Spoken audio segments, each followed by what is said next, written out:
Asia's celebrated middle class, long the engine of growth, is changing.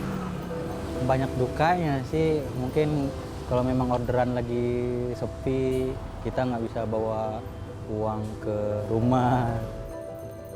Ya sempat, nggak tahu lah harus mau pergi gitu waktu itu. Cuman ya karena anak-anak jadi ya mau nggak mau dijalani.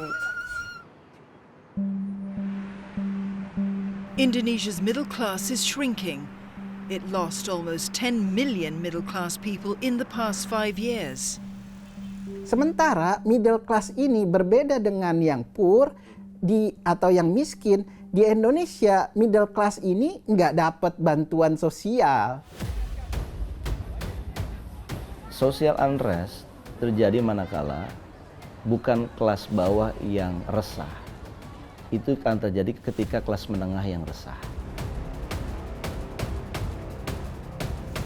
What happened to Indonesia's middle class? And can Southeast Asia's largest economy stop the bleed?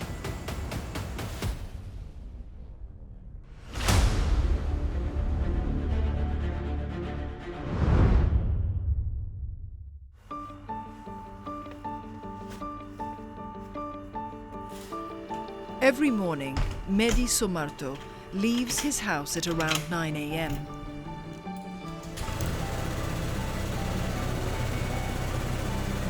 For the next 10 hours, he will ply the busy streets of Jakarta on his motorcycle, where he works as a ride-hailing driver. Atas nama Kak Bisma? Ya, betul. Oke, ini Kak helmnya. Siap. Ke stasiun Cawang ya Kak? Ya, betul. Iya. Udah lama, Mas, narik. Lumayan lama Mas, udah 2 tahunan sih. 2 tahunan. Iya. Oke, makasih Kak. Iya. For each trip, Medi is paid up to 25,000 rupiah, or around $1.50, depending on the distance. Medi never planned to become a ride-hailing motorcycle rider. He studied management at IPB University, one of the country's top institutes of higher learning. After graduating in 2019, he thought of becoming a civil servant, a career that would provide him with a steady income. Ya mungkin awalan gara-gara ya salah satunya minder juga ya. Dengan IPK yang saya punya itu tidak mencapai minimal IPK di setiap kementerian gitu atau CPNS gitu, karena IPK saya itu di bawah standar. So Medi worked as a telemarketer at a bank, and after that started a business with schoolmates. Tapi karena COVID, kita semua udah pilot gitu PT-nya. Jadi di pikiran saya di saat itu, ketika memang saya nggak ada kerjaan, gimana caranya saya menghasilkan penghasilan harian. Nah, dan nggak ribet juga untuk nggak ribet juga untuk masuknya. Jadi makanya saya daftar Grab di saat itu untuk menghasilkan penghasilan saya harian gitu. Medi lives in a rented room with his wife, a beautician. Jadi ini kontrakan saya. He earns around 4 million rupiah, or $245 a month. This means he belongs to the middle class group. Indonesia's Statistics Bureau defines the middle class as people who spend between 2.1 million and 10 million rupiah per capita per month. That's between 129 and $613. Yet this definition doesn't bring comfort to Medi. Tapi saya kalau misalnya kelas menengah, kalau disebut kelas menengah mungkin saya bisa-bisa aja, karena memang di pengeluaran saya per bulan termasuk memang kelas menengah ya. Kalaupun masuknya ke kelas ke bawah, Bisa jadi juga karena kan kita selama ini kalau memang kebutuhan nggak mencukupi. Still, 32-year-old Mehdi may be among the lucky ones. According to government statistics, in the last 6 years, more than 10 million people fell out of Indonesia's middle class. Indonesia's middle class shrank from almost 60 million in 2018 to 48.4 million people in 2024. Anis Biarwati is a member of Commission 11 of the House of Representatives. The Commission oversees national development and monetary affairs. Memang ini satu yang seharusnya kita prihatin gitu ya, karena kelas menengah ini kan salah satu yang paling menopang ekonomi Indonesia. Saya kira ini menjadi satu perhatian, jadi warning ya, untuk kita lebih memperhatikan bagaimana kebijakan-kebijakan yang ada. Kelas menengah juga patut mendapatkan perhatian. Even though they only make up a fifth of the population, the Indonesian middle class's contribution to the economy is massive. Middle class dalam suatu perekonomian itu adalah ibaratnya bantalan dari perekonomian kita. Indonesia kan sekitar 54% dari PDB sisi pengeluaran itu dikontribusikan oleh konsumsi masyarakat. Karena orang yang masuk dalam kelas menengah itu, dia biasanya adalah fast spender dan big spender. Ya kan? Jadi dia sudah secure dengan hidupnya, dia akan bisa belanja banyak dan juga dia fast spender, artinya dia bisa belanja cepat begitu. Nah itu yang kemudian bisa menciptakan multiplier effect untuk perekonomian. Kalau banyak orang yang belanja, otomatis supply harus ada.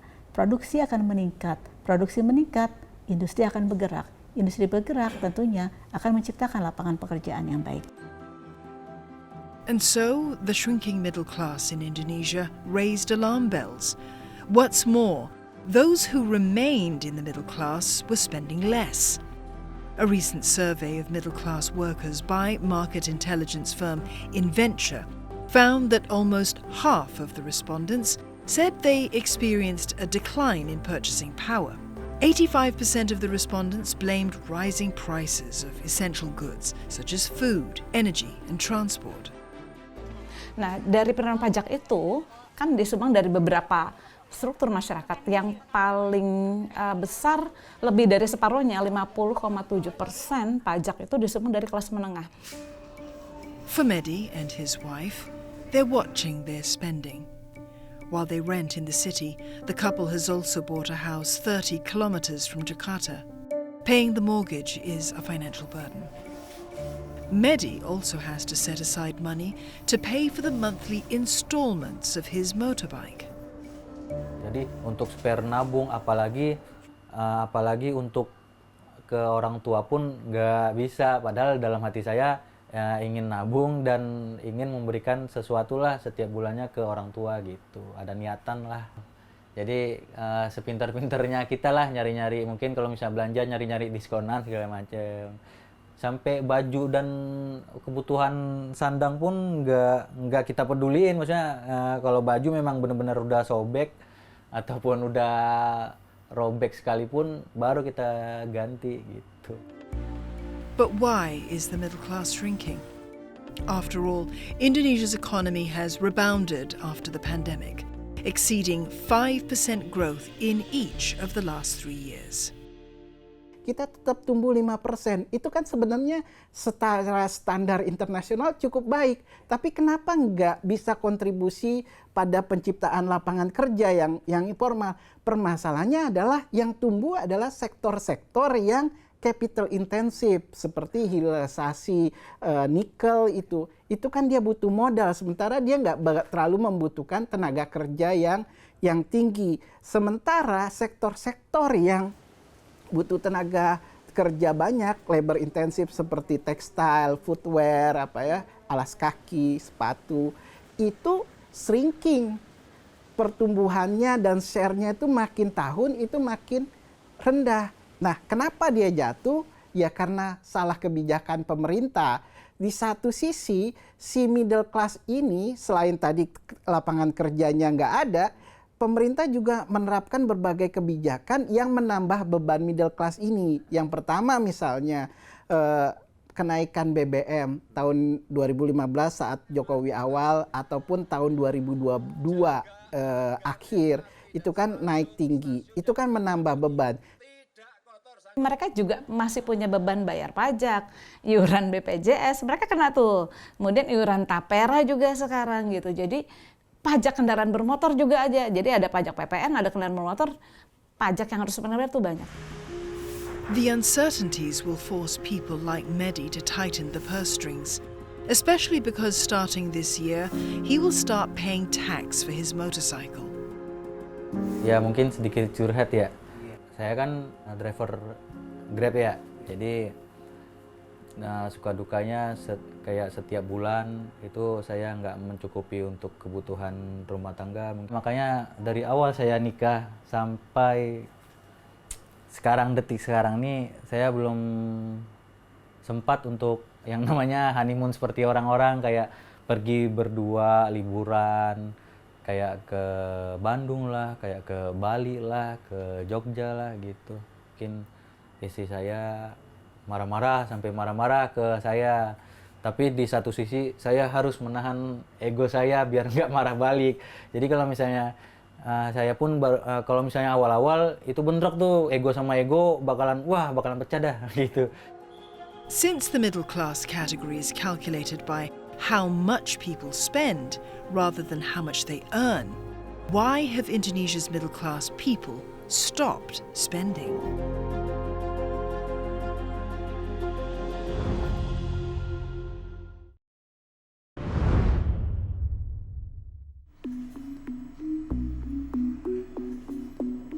Sebelum COVID melanda, aku sempat liburan ke beberapa negara, salah satunya ini ke Jepang, ulang tahun anakku yang kedua. Jepang adalah negara yang paling aku suka gitu kan di Asia. Kesampaian banget ngajak dia ke Jepang, terus ke Tokyo Disneyland, Tokyo Disney Sea, ke Gunung Fuji. Dini Winastuti is a freelance television content producer who loves to travel. She used to vacation overseas at least once a year. Alhamdulillah kesampaian, bisa ajak dia ke Paris, lihat travel. Tidak hanya Paris, aku sempat juga ajak dia ke negara yang paling aku suka, yaitu ke Amsterdam. Before the pandemic, Dini was a content creator at a private TV station. She quit her job not long after the birth of her son in 2016 to focus on raising him. She then started a laundry and baby food businesses. But when their daughter was born in 2020, the pandemic struck Indonesia and the rest of the world. Ya apa yang kita punya ya udahlah buat memenuhi kehidupan, ya menjual perhiasan, menggadaikan perhiasan, menjual logam mulia gitu sih, seperti itu sih. Ya tabungan ya udah kekikis gitu sih, sampai ya tabungan anak-anak juga udah akhirnya kepake juga gitu, tabungan pendidikan mereka gitu sih. Out of desperation, Dini borrowed money to help pay for daily expenses, credit card debt, and the mortgage. Although her husband continued to work during the pandemic, his income was barely enough to support the family. Dini owed lenders 300 million rupiah, or around $18,300, which she struggled to pay. Cukup stres sekali gitu. Sebenarnya keluarga itu yang nggak boleh stres adalah seorang ibu gitu kan. Ya sempat nggak tahu lah harus mau pergi gitu, cuman ya karena anak-anak jadi ya mau nggak mau dijalanin gitu. Her parents helped pay some of her debts. Relatives also chipped in. Dini returned to work in 2022, producing advertorials for a local TV station. Ya pasti di bawah 10 sih pemasukanku. Cuman sekarang jadi pokoknya intinya hanya cukup untuk makan aja sih. Aku menyediakan 1,5 juta tuh untuk udah transport ke kantor gitu. Untungnya saya transport ke kantor naik kereta doang yang cuman murah gitu ya. Tapi aku juga sempat bilang juga sih sama suamiku, ini apa aku kerja aja ya sebagai TKW ya di luar negeri gitu ya, dengan lebih banyak gaji gitu. Kali dia udah nggak usah, udah kita mulai dari nol aja gitu, dari bawah, bersama-sama lagi gitu. The pandemic upended the lives of millions of Indonesians.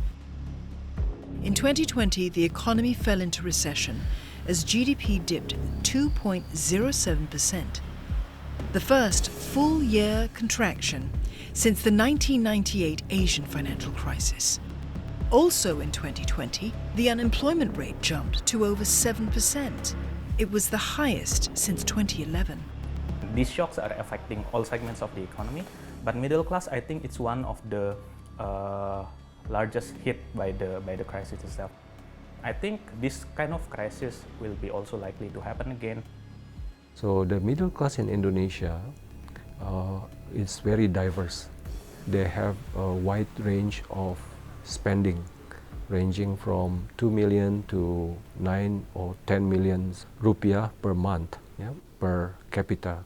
So there are some group within the middle class that actually are quite able to survive during the crisis, but there are many as well in the middle class group that are very vulnerable to any crisis. Many turn to jobs in the informal sector. A majority of Indonesians work in the informal sector. In 2023, this was 59.11%, or around 82 million people. These are jobs like ride-hailing, makeup artists and cleaners, and other freelance jobs in retail, agriculture and construction. Informal sector workers lack essential labor protection, such as minimum wage, working hour limits or leave. Post the pandemic, they cannot find new jobs, so they end up in the informal sector or some are unemployed. And in Indonesia, we have the case of they call it mantap, makan tabungan, right? So many middle class that don't have job, they need to use their saving, which is limited, and then they use this saving in order to survive. Ini buat negara tidak bagus gitu, karena kalau settlement-nya lebih banyak, kan settlement biasanya tidak terkena pajak-pajak yang signifikan seperti sektor formal begitu ya. Though unemployment recovered to just under 5% last year, that number may not tell the full story. Angka unemployment rate di Indonesia itu termasuk yang terendah di kawasan gitu. Cuman permasalahannya yang harus dilihat bahwa angka open unemployment rate itu tidak mencerminkan kondisi realnya. Kenapa? Satu, karena perhitungan seseorang tidak menganggur itu sangat rendah sekali. Cukup misalnya 1 jam dia bekerja dalam seminggu, itu sudah di saat survei sudah dikatakan tidak unemployment. The thing that concerns me about middle class is that the amount of saving that people have on average in one Indonesian bank account is only like 14 million rupiah on average. So it means that if you are spending like 5 million per month, it means that you only have the means to live for like 3 months. And that's not really a good thing. So I think because of this lack of like support measures and lack of security nets here, some of the middle class have to resort to like selling their assets. Beras naik, segala macam, kebutuhan yang harus dibeli naik, listrik juga tidak hemat gitu kan, saya listrik juga naik, dan pajak juga harus ditanggung gitu. Jadi kayak udah kita bekerja makan enak, kita bisa membahagiakan diri sendiri, sekarang juga bekerja harus tetap mikir bagaimana mencukupi kebutuhan gitu. In the aftermath of COVID, the diminishing middle class has translated to a fall in demand. In January 2025, Indonesia recorded deflation of 0.76%. Banyak pemerintah, narasi pemerintah yang salah membaca, menganggap sebagai prestasi. Oh, deflasi artinya harga-harga turun.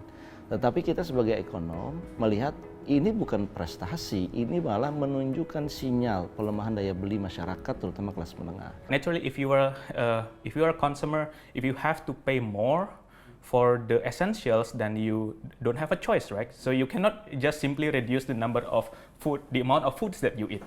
And because of this reduction of purchasing power on non-essential things, there's not so much demand on these things, and that reflects in the lower core inflation. Artinya apa? Mereka sudah mengurangi pengeluaran untuk yang sifatnya sekunder, lebih banyak kepada kebutuhan-kebutuhan pokok gitu. Itu kan mengurangi pendapatan pemerintah juga, karena semua kan ada pajaknya. Nah, makanya di sini kasihan sebetulnya kalau kelas menengah itu sudah mereka bekerja, kemudian mereka juga menghadapi tuntutan-tuntutan yang sangat banyak. After the pandemic, Dini and her family had to make dramatic changes in lifestyle. Instant noodles are now a staple of their diet. A packet costs 3,400 rupiah, less than 25 US cents. Murah memang bagian terpenting untuk saat ini gitu kan. Setelah kami menghadapi perjalanan yang sulit, memang beda sekali sama yang dulu gitu kan. Misalnya dulu kita bisa makan di luar gitu kan. Mungkin malah dulu waktu zaman beberapa tahun lalu kerja mungkin sehari itu pasti harus ada makan junk food, harus beli catai, maksudnya minuman boba segala macam gitu kan. Sekarang ya udah seminggu sekali aja gitu, yang penting kita makan dari Senin sampai Minggu tuh terpenuhi gitu. Gitu sih.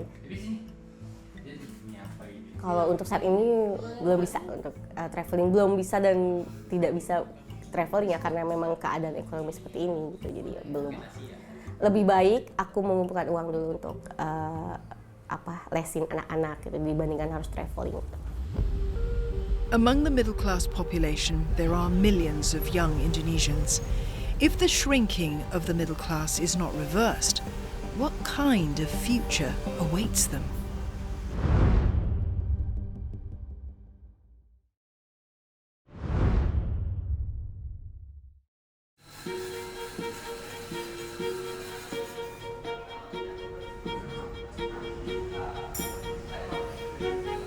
Julian Rehandika graduated from the Diponegoro State University in Central Java in November of 2024. He studied civil engineering. 4 months after graduation, he's still looking for a job that matches his skills. Kemarin juga sempat banyak penolakan juga, mungkin setengahnya dari 100 kali ya, itu sudah mulai banyak penolakan mungkin dari perusahaan multinasional, lalu juga dari government juga. Ada juga banyak penolakan karena mungkin ketidakselarasan antara educational background dan juga pekerjaan yang dipilih. Pastinya kecewa ya. Karena kan juga itu tempat yang diidam-idamkan juga kan untuk sebagian orang. Recently, a food and beverage company offered him a job in its logistics department as a supply chain strategist. Even if he decides to accept the offer, he's still worried about Indonesia's economy and his own future. He's among more than 840,000 university graduates who are looking for work, according to the Statistics Bureau. Sebenarnya sudah banyak ya di mana-mana beritanya tentang ekonomi tidak stabil di Indonesia dan juga peningkatan harga barang di mana-mana secara langsung ya kita merasakan. Terus juga kemarin juga sempat ada kelangkaan LPG yang mempengaruhi harga-harga bahan pokok yang naik juga. Jadi saya bisa bilang ekonomi kita sekarang tidak stabil dan mungkin butuh perubahan yang masif ya untuk ekonomi kita. Julian is 23 years old. He's one of around 44 million Indonesians who belong to the age group of 15 to 24. The unemployment rate within this group is consistently above 20%. It's more than 4 times Indonesia's overall unemployment rate, around 5% in 2024. Educated youths are supposed to shore up the middle class when they join the workforce. Of course, they want the jobs that give a higher salary, higher or better facilities, remuneration for them. Another challenge for the young people is about mismatch in terms of their skill. Many of them may be trained in the education sector that not quite match with the needs of the labor market or the current, because of the rapid change in technology, maybe the skill that they have becomes obsolete after they graduate, right? Kelompok yang paling worried ya terhadap situasi sekarang adalah kelompok anak-anak muda. Ya, mereka itu kemarin digadang-gadang, ayo startup. Mereka aktif dalam startup. 2024 sepanjang tahun itu kita mengalami layoff teman-teman startup. Tiba-tiba angel investor itu hilang. Tiba-tiba mereka di PHK besar-besaran. Dan mereka tidak punya tempat untuk mengadu ya, dalam arti mereka dianggap sebagai anak-anak fresh graduate yang belum punya pengalaman. Ketika mereka datang ke bank untuk meminjam pinjaman untuk melakukan usahanya, mereka juga dipersulit karena aturan perbankan kita sangat rigid. Harus ada pengalaman pekerjaan, harus ada slip gaji. Jadi sehingga mereka itu akhirnya paling worried ya, bagaimana dengan masa depan mereka. One sector that promises jobs for the middle class has been on the decline since 2019: manufacturing. Its contribution to GDP has been declining since 2019. Ya, ini juga satu yang harus jadi perhatian juga karena sektor manufacturing itu kan menurun gitu kontribusinya kan, sekarang hanya 18%. Ya, ini artinya sinyal warning juga gitu karena sektor manufacturing kan menyumbang lapangan kerja. Manufacturing, they contribute, according to World Bank report, they contribute to the 27% of middle class jobs, while trade sector is 24%. And the thing that we know that manufacturing in Indonesia is on the decline compared to like neighboring countries like Vietnam or maybe Thailand. And the lack of growth in this manufacturing sector also contributes to like the low job opportunities available for middle class jobs. And actually this decline in manufacture is something that we already observed since the 1997 Asian financial crisis, but it's still nothing has changed much in Indonesia. So since then Indonesia has turned into the commodity-based economy. So mostly our income is coming from like raw materials and stuff. And this sector, they're not really contributing much to the creation of middle class job. So if I have to say, like for example, agriculture and other extractive industries, they only contribute to like 3% of the jobs. But that's the one that we are focusing our economy now on. So there's a mismatch between what is needed and what is actually growing. Under previous President Joko Widodo, Indonesia sought to boost industrialization. Now this means that instead of exporting raw commodities, Indonesia looked to process them domestically, thereby encouraging the growth of higher value industries. For example, in 2020, the archipelago banned the export of nickel ore to spur investment in processing plants. Current President Prabowo Subianto pledged to continue his predecessor's trajectory. The idea was nice actually to, let's say, downstream our economy to capitalize more in our natural resources, and ultimately the idea is to like have more value added generated inside the country, right? But the impact of this industrialization is unclear. One study of Konawe district in Sulawesi, a hotbed of the nickel industry, showed that though the district's economy has boomed, it hasn't translated to a reduction on poverty and unemployment. The thing is that compared to manufacturing jobs, at least, this kind of processing industry, downstreaming, they're not absorbing as much as middle class job compared to like the manufacturing one. So I think, as we have seen in the data, manufacturing jobs, the one that is high quality manufacturing jobs is actually the one that creates this kind of jobs. So now the question is that do we want to have growth per se, or is it a quality of growth that we also want to pursue? So yeah, I think the government can do better on that respect. And when it comes to investment in high-value manufacturing, Indonesia's low productivity could see it lose out to its neighbours. The Incremental Capital Output Ratio, or ICOR, is a measure of a country's investment efficiency. It measures how much investment is needed to produce 1 unit of GDP. Lower scores indicate better efficiency.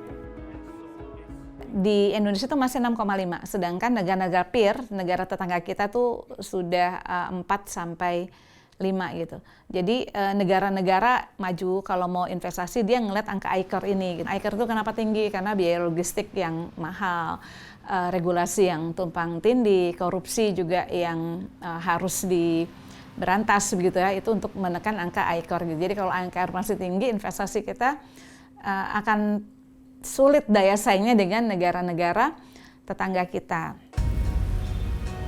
As Indonesians have fallen out of the middle class, the numbers of the rungs below them has swelled. The aspiring middle class is a category of people who are just below the threshold to be considered middle class. This group went from almost 130 million people in 2019 to over 138 million in 2024, a 7% increase. The number of people who are vulnerable to poverty also rose. Saya kira kita akan maju manakala penduduk kita itu naik kelas, ya. Mereka yang miskin kalau bisa jadi kelas menengah. Dan caranya apa? Diberikan pekerjaan. Jadi kalau misalkan dipilih kita mau investasi yang padat karya atau padat modal, maka menurut saya kebutuhan saat ini harusnya dengan padat karya. Sehingga industri seperti food and beverage, ya, kemudian tekstil, kemudian apalagi elektronik yang sifatnya dasar elektronik, ini harus dikembangkan kembali. Jadi kita jangan terlalu jom kepada yang jasanya, tetapi kita middle infrastrukturnya, middle manufakturnya kita lemah. Karena tadi bahwa dia nggak punya income yang berkualitas. Kenaikan, kalaupun dia punya income-nya tidak bisa secepat kenaikan harga. Akhirnya secara daya beli dia kan menurun. Nah karena itu makanya jumlahnya makin lama makin berkurang. Julian did not vote for Prabowo in the presidential election in 2024, but he hopes the new president will listen to people's aspirations and their concerns. Millennials and Gen Z adults made up more than half of the voters in the last election. Prabowo was sworn in as Indonesia's 8th president in October. Pastinya, di setiap perubahan presiden atau kepala negara, pasti selalu ada harapan dari setiap aspek dan komponen masyarakat. Prabowo's rating approval stands at 80% after 100 days in office, according to a survey by Litbang Kompas. But in recent weeks, students have taken to the streets to protest against government budget cuts. The budget for education has been slashed from around 33 trillion rupiah to around 26 trillion rupiah. Harus dipertanyakan juga kenapa dana pendidikan itu dipotong sebegitu besarnya untuk dialihkan ke program yang bisa dibilang tidak terlalu urgensi bagi masyarakat Indonesia itu sendiri. Mungkin beberapa program yang diselenggarakan sekarang mungkin banyak yang kontroversi, tapi kita punya hak untuk mengkritik.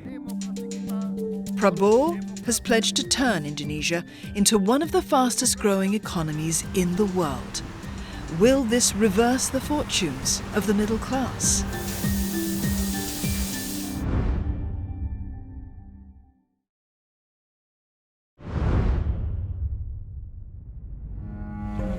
Kita coba lanjutin obrolan kita tadi ya, udah pada kenyang kan, udah pada makan ya. Kan kita Move On, Game On is an organization like no other. It has around 800 members in Indonesia and abroad. They all have something in common. They are retrenched professionals. gimana kabarnya saat ini, kehidupan dan pekerjaan masih pada mencari-cari atau gimana? Gue kan dari Maret 2024 ya habis di layoff. Sebenarnya pas September itu gue ada proses rekrutmen. oke, deal ya, Senin datang ke kantor untuk kerja officially.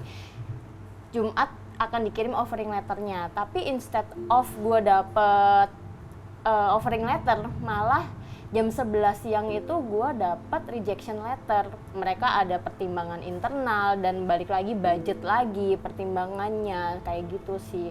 Gue cukup sedih sih di saat itu, bener-bener ya langsung nangis aja. Thank you Mbak Irvi udah sharing, cukup sedih juga sebenarnya ya. Lingga Wastu, the founder of the group, has himself been retrenched twice. The pain of losing a job motivated him to set up Move On, Game On in 2024. The mission is to help members find jobs by exchanging information. It periodically conducts workshops to help members with their job hunt. Lingga is back in the saddle as the head of marketing at a company. Kalau dibilang merasa mantep, mungkin kalau melihat industrinya saat ini agak deg-degan juga sih. Cuma ya memang fase surviving, dan yang dari awal selalu saya bawa ke teman-teman di dalam komunitas adalah teman-teman mungkin bisa kena pecat, kena layoff, forced resign atau apapun itu namanya, kehilangan pekerjaan.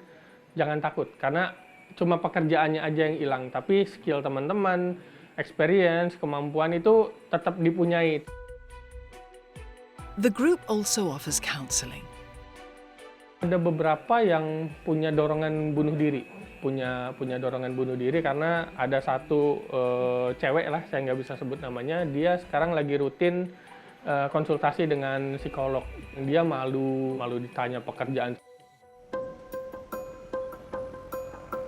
In 2024, about 80,000 Indonesians were laid off.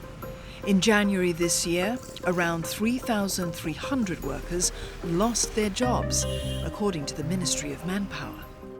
Manufacturing, tech and banking were among the worst hit sectors.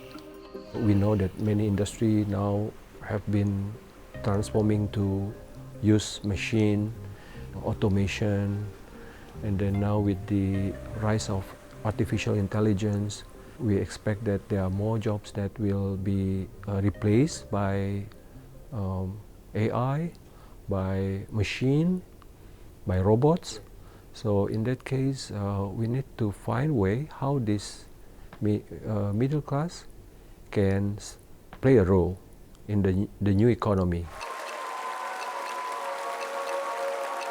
New President Prabowo Subianto has vowed to improve economic conditions.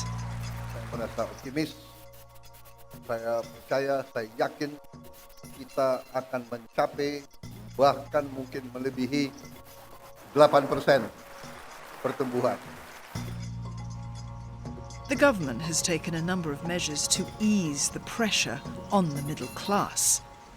The Free Meals Program, which is worth $28 billion, is touted to create work for cooks, couriers and dishwashers. Owners of SMEs with a turnover of less than 500 million rupiah, or around $30,000 a year, will be exempt from income tax. The government offered 50% electricity discounts in January and February this year. After a public outcry, it has resumed the sale of subsidized cooking gas. And the government reversed a decision to increase a value-added tax rate by 1 percentage point to 12%.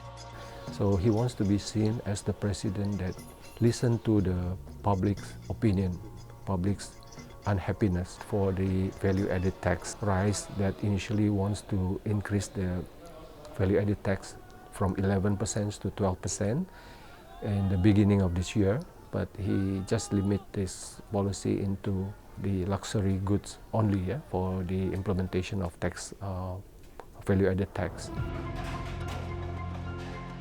But to finance the Free Meals Program, the government proposed budget cuts of around 8% or 30 trillion rupiah.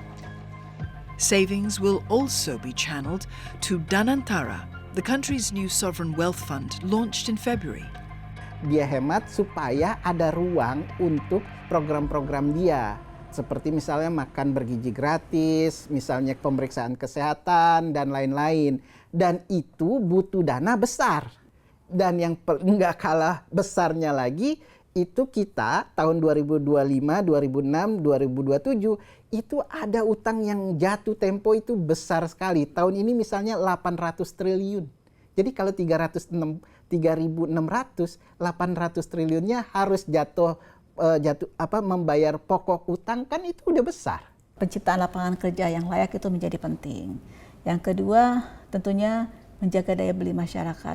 Menjaga daya beli masyarakat ini bisa berbagai cara. Salah satunya menjaga inflasi, kemudian menjaga memastikan tadi pekerjaan yang layak, aksesibilitas dia kepada kesehatan dan lain-lain, itu juga bisa menjadi salah satu upaya yang memperkuat daya beli masyarakat. Not all jobs are created equal. Some pays better, some are not. So if I have to mention manufacturing and also trade, and the lack of growth in this manufacturing sector also contributes to like the low job opportunities available for middle class jobs. The stagnation of Indonesian manufacturing is due to reduced export demand. With the opening salvos of a global trade war fired by American President Donald Trump, there could be more headwinds coming. If Indonesia later is affected by the tariff war between US and other countries in the world, then it may affect the export and also investment to Indonesia, right? So in that case, we may expect that many middle class will have some kind of effect on their jobs opportunities. Memang pemegang kebijakan harus melihat bahwa aspiring middle class dan middle class ini membutuhkan kehadiran penentu kebijakan untuk bisa membuat mereka bertahan dan naik kelas. Misalnya proyek pemerintah yang berbasis pada padat karya. Saya kira ini mention juga kepada Kementerian Pariwisata untuk meningkatkan sektor pariwisata ini sehingga bisa menjadi selain untuk menarik minat pengunjung juga membuka lapangan pekerjaan bagi middle class. Indonesia has a dream to become one of the world's largest economies by 2045. It's a vision dubbed Indonesia Emas, or Golden Indonesia. It will need the middle class to achieve the goal. PDB kita itu terbesar dari konsumsi rumah tangga. Konsumsi rumah tangga itu 82,3% disumbang oleh middle class dan aspiring middle class tadi, 82,3%. Jadi ini artinya bahwa kebijakan-kebijakan mestinya berpihak kepada kalangan ini karena dia jumlahnya besar. Jadi selama daya beli masyarakat itu terjaga, konsumsi rumah tangga terjaga, pembentuk ekonomi, pertumbuhan ekonomi itu bisa bertumbuh gitu. Saya kira gapnya masih terlalu jauh ya untuk mencapai Indonesia emas ya. Ketika kita lihat anak-anak mudanya masih berjuang sendirian gitu ya. Tapi saya yakin apabila ini direcognize dulu persoalannya, akan ada sejumlah kebijakan nih ke depan yang mudah-mudahan pro kepada generasi muda. Di antaranya adalah merelaksasi aturan pembiayaan misalkan. There's a joke among Indonesians that instead of reaching emas or gold status, the country will be in a state of cemas or anxiety. Meanwhile, the dark Indonesia student protests continue. Social unrest terjadi manakala bukan kelas bawah yang resah. Itu akan terjadi ketika kelas menengah yang resah. Dan saya melihat kegelisahan kelas menengah itu sudah dimulai dari isu PPN. For the young people, of course, their demand is about good jobs and maybe good education as well. So as long as the government doesn't create any policy that harm the young people and or does not affect the welfare of these young people, I don't think they have reason to go to the street. For Indonesia to realize its dream of becoming a high-income economy by 2045, it must reverse the troubling trend of its shrinking middle class. Jadi kalau dari trennya menurun dari tahun ke tahun, ini patut menjadi perhatian kita semua, bagaimana supaya kelas menengah ini tidak menyusut, bahkan meningkat naik kelas menjadi upper class. Jadi untuk mencapai Indonesia emas itu kuncinya adalah seberapa negara hadir mensejahterakan rakyatnya. Kita nggak tahu juga ke depannya akan ada apa, jadi aku harus memang menyiapin pondasi buat anak-anak aku gitu, walaupun sekarang mungkin ekonominya masih yang turun gitu kan, cuman ya paling nggak dia harus bisa pintar, cerdas, seperti itu sih salah satunya.